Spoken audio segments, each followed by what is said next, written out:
इस video lecture में हम डायगोनल स्केल सीखेंगे। डेटा इस प्रकार है: construct a diagonal scale of representative fraction equal to 1/36 showing yard, foot and inch. Scale should be long enough to measure 5 yards. Indicate on it 3 yards, 2 feet and 9 inch. तो इस problem में सबसे पहले हमें representative fraction find करना पड़ेगा। अगर इस प्रॉब्लम में रिप्रेजेंटेटिव फ्रैक्शन डायरेक्टली दिया हुआ है जो है 1/36। सो पहले स्टेप में representative fraction RF is equal to 1/36। दूसरे स्टेप में हमें actual length of scale find करना पड़ेगा। So actual length of scale is equal to RF into maximum measurement. Therefore actual length of scale is equal to RF है 1/36 multiply by maximum measurement. इस problem में हमें maximum measurement दिया हुआ है 5 yard. इस प्रॉब्लम में 3 अलग अलग यूनिट दिए गए हैं: यार्ड, फीट एंड इंच। तो उसमें यार्ड सबसे बड़ा यूनिट है जो मेजर यूनिट है, उसके बाद है फीट जो माइनर यूनिट है, और लास्ट में है इंच जो सबसे छोटा यूनिट है। तो हमें यार्ड को इंच में कन्वर्ट करना पड़ेगा। तो सबसे पहले हम यार्ड को फीट में कन्वर्ट करेंगे। Therefore actual length of scale is equal to 1/36 multiply by 5। अब हमें यार्ड को फीट में कन्वर्ट करना है। तो 1 yard is equal to 3 feet होता है। तो हमें इसको 3 से मल्टीप्लाई करना पड़ेगा। यह हो गया फीट। अब हमें फीट को इंच में कन्वर्ट करना है। Therefore actual length of scale is equal to 1/36 multiply by 5 multiply by 3। अब हम फीट को इंच में कन्वर्ट करेंगे। So 1 feet is equal to 12 inch होता है। तो हम मल्टीप्लाई करेंगे 12 से। तो ये कन्वर्जन हो गया इंच में। अब 36 कैंसिल हो जाएगा। तो फाइनल आंसर रहेगा actual length of scale is equal to 5 inch. Third step में हमें डायगोनल स्केल कंस्ट्रक्ट करना है। तो इसके लिए हमें एक्चुअल लेंथ ऑफ स्केल जो आंसर आया है 5 इंच, उतनी लंबी लाइन ड्रॉ करनी पड़ेगी। तो आप देख सकते हैं इस सेट स्क्वायर में, उसमें वन साइड जो है वो सेंटीमीटर की मार्किंग की गई है और उसके दूसरे साइड पर जो मार्किंग की गई है वो इंच की है। तो दो बड़े जो मार्किंग है उसके बीच का अंतर है वो है 1 इंच। तो ऐसे हमें 5 मार्किंग को मार्क करना पड़ेगा ताकि हम 5 इंच की लंबी लाइन ड्रॉ कर सकें।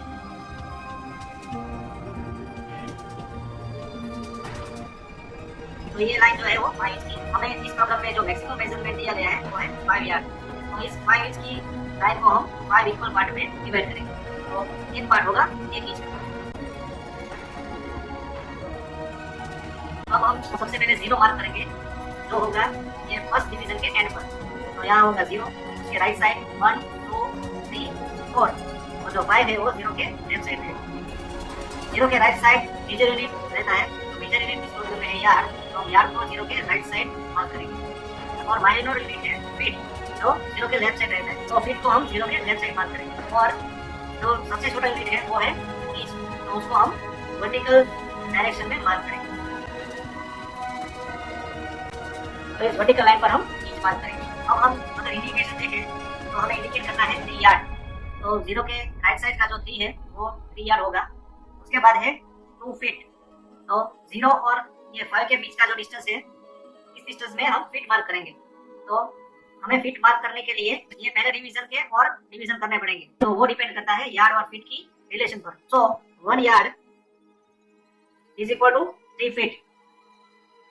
तो हम इस पहले डिवीजन के और 3 पार्ट करेंगे। पहले डिवीजन का जो डिस्टेंस है वो 1 इंच है। अगर हमें 1 इंच के 3 पार्ट करने हैं तो वो हम डायरेक्ट सेट स्क्वायर से नहीं कर सकेंगे, इसलिए हमें मेथड यूज करके ये 1 इंच के 3 पार्ट करने पड़ेंगे। सबसे पहले हम एक इंक्लाइन लाइन ड्रॉ करेंगे और इस लाइन के हम 1-1 सेंटीमीटर के 3 पार्ट कर देंगे। उसके बाद लास्ट पार्ट से हम 0 को जोड़ देंगे।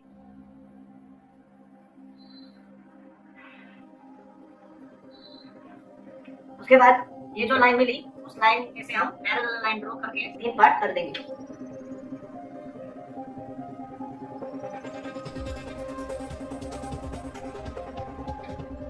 तो पहले डिवीजन के 3 इक्वल पार्ट होते हैं। अब हम बात करते हैं 0 से लेफ्ट साइड का जो पार्ट है वो 1 2 एंड 3।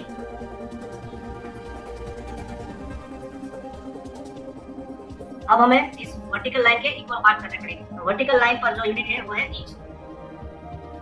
तो हमें इस वर्टिकल लाइन के कितने डिवीजन करने पड़ेंगे वो डिपेंड करता है फीट और इंच के रिलेशन के ऊपर। तो 1 feet is equal to 12 inch. इसलिए हम इस वर्टिकल लाइन के 12 इक्वल पार्ट करेंगे। तो हम 5 मिलीमीटर लेके इस वर्टिकल लाइन के 12 इक्वल पार्ट कर देंगे।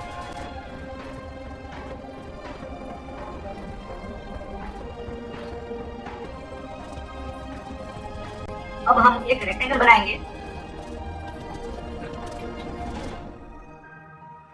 अब हम 0, 1, 2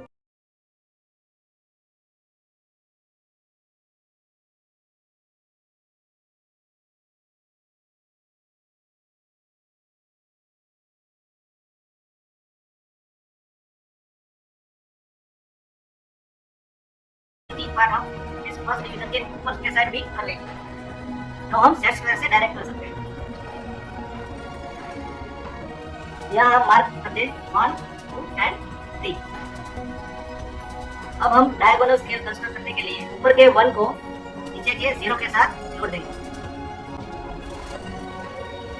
फिर ऊपर के दूसरे पॉइंट को नीचे के पहले पॉइंट से जोड़ देंगे, और लास्ट में ऊपर के तीसरे पार्ट को नीचे के दूसरे पार्ट से हम जोड़ देंगे। तो ये डायगोनल स्केल कंस्ट्रक्ट हो गया।